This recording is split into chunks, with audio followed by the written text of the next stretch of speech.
Hey, I'm Tally, and on this channel I help people overcome self-doubt and become more confident around others.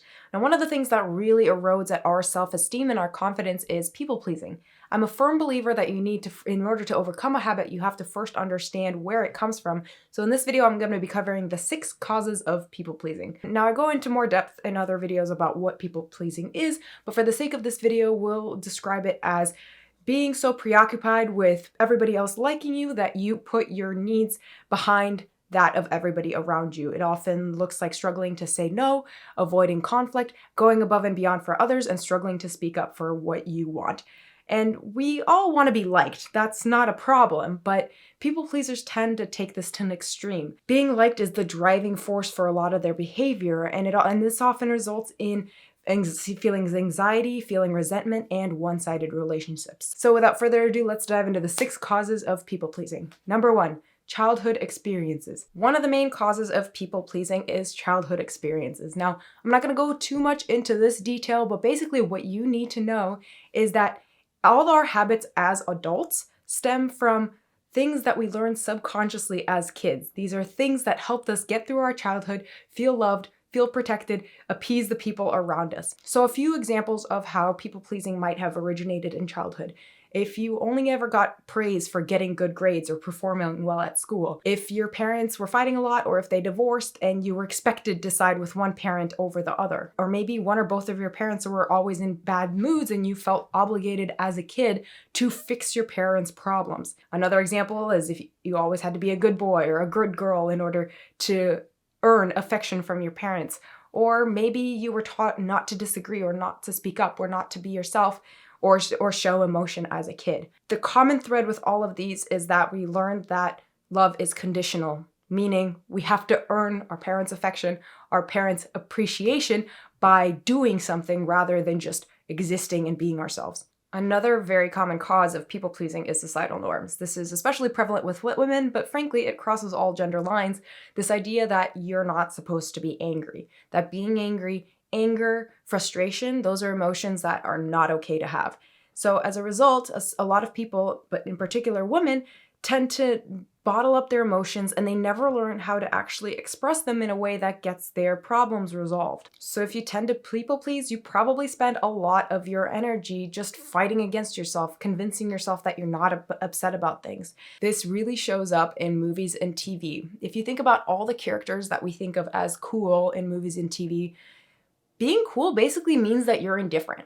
A lot of these characters, yeah, they might express anger sometimes, but they're usually pretty chill, laid back. They don't express their emotions too much. There's kind of an air of mystery to them. They don't necessarily openly express their feelings to everybody involved. So we internalize this message that if we want to be cool, if we want to be looked up to, we have to be indifferent. We have to not show any emotion. And that might work for movie characters, but in the real world, this just ends up making us bottle up our emotions and feel like we need to be agreeable all the time in order to be accepted. And yes, there are more and more characters in movies and TV that are showing us how to communicate in a more healthy way, but frankly, they're just not as memorable and iconic as those other cool characters that we often have posters of in our dorm rooms. And unfortunately, a majority of the characters that we see displaying healthy emotion and healthy communication tend to be women. We don't see a lot of men on TV or in movies that are expressing themselves in a healthy way, which is really a disservice to men. So in my opinion, the societal norms we have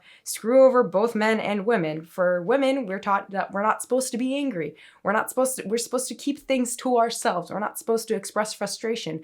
And men are taught that, you know, you have to, in order to be cool, in order to be accepted, you have to be indifferent. You can't show any emotion at all. So nobody really wins in these ways. A huge driver of people-pleasing habits is a low sense of self-worth. In other words, feeling like you're not good enough.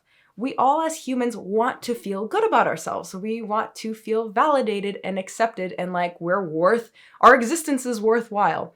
But if we can't get that from ourselves, if we don't have a sense of internal validation, if we can't get a sense of positive self-worth from within ourselves, we end up looking to the people around us to provide that for us. So we end up chasing validation from other people because we can't provide it for ourselves. This ends up in us feeling like we have to earn affection from other people through our deeds, through helping, through providing. It makes us crave and end up depending on praise from other people. Another issue that often causes people pleasing is not accepting yourself fully, meaning that you don't accept parts of yourself, whether that's your emotions or personality traits or even your needs or preferences.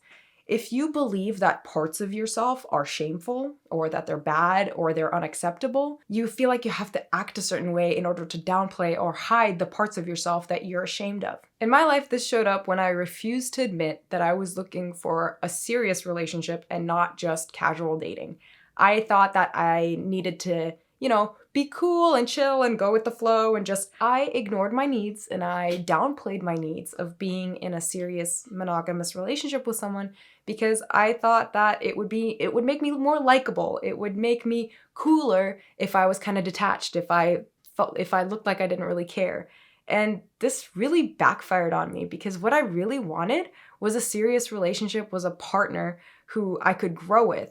But I was settling, and it frankly wasn't attractive. I ended up looking really needy because I didn't have any sense of direction of what I did and didn't want. I pretty much would let anyone I was dating set the tone of the relationship instead of standing up and saying, hey, this is what I want. It wasn't very attractive. It did not lead to any positive relationships by far. And frankly, it ate away at my self-esteem. I felt really bad about myself because I didn't accept the fact that, you know what? I don't want casual dating. I want to find someone who I can be serious with. It was only when I accepted that part of myself that wanted a relationship when I was able to see through all the distractions and actually find a partner that I'm really proud to be with. The next cause of people pleasing is a fear of rejection. Everyone is afraid of rejection at a certain level. We're social creatures. We want to be liked by people. We want to be part of a group so that we can survive.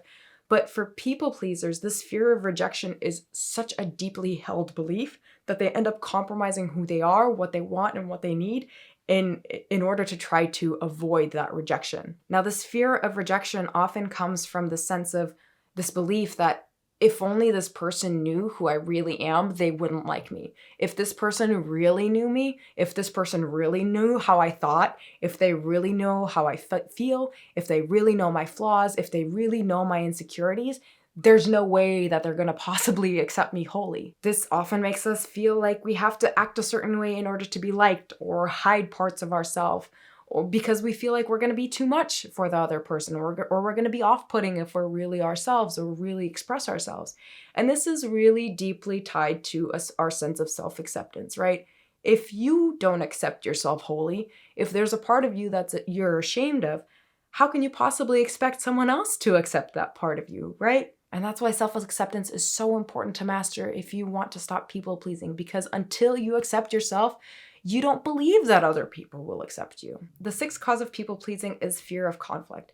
People with low self-worth often avoid conflict because they're worried it's going to lead to them being rejected, them being left alone. They often believe that a lack of conflict means everything is fine, means things are healthy, means that they're loved. They don't recognize conflict as a necessary part of relationships, so they avoid it at all costs because they're worried that, hey, if I bring something up, if there's a disagreement, if the other person gets angry at me and we can't resolve it, then they're gonna leave me, and that's the worst thing ever because my validation depends on this person. Because they're so conflict averse, people pleasers and people with low self-esteem tend to never have learned healthy conflict resolution. So they can't even imagine a world in which they present a problem or an issue to somebody else and can hash it out in a way that's effective and brings them closer together. And this fear of conflict only really keeps you from learning the tools and the skill sets to have a fruitful conversation with somebody about something that's bothering you. And by the way, if you're sitting there going, yep, that's me, that's why I'm people pleasing, be sure to download my free guide on how to stop people pleasing. It contains 10 strategies for how to speak up for yourself and build your self-esteem so that you can improve your confidence and also improve the quality of the relationships in your life. I want to know in the comments below which of these 6 causes resonated with you the most. I hope this video was helpful, and I'll see you in the next one.